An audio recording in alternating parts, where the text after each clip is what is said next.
practitioner do not follow him.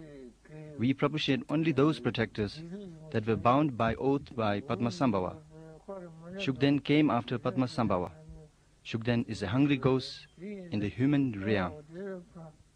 On January 1st, 1998, Changze Chöje Rinpoche, the abbots and ex-abbots of Drepung, Sera, Gandhin, the abbots and ex-abbots of Gyume and Gyute monasteries, Gyume Lama Unze, the abbots and ex-abbots of Namgyal Monastery, and the abbots of Tashilhumbu Monastery and Tawang Monastery met under the chairmanship of Gandhin Throneholder and unanimously passed a resolution opposing the Shugden practice and vowing to break all ties with Shugden worshippers.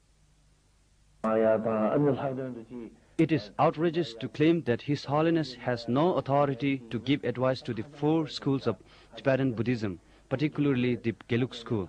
We can say with certainty that Gelug followers are not allowed to worship evil spirits.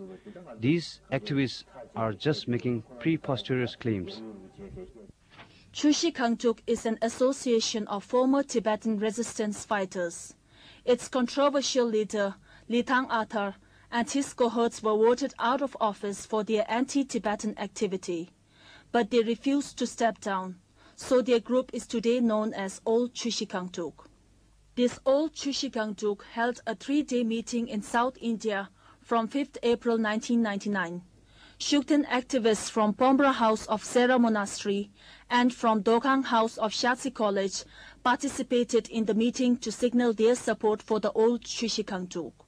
This confirms the Chinese government's assertion that the Old Chushi Kangtuk organization and Shugden activists support each other.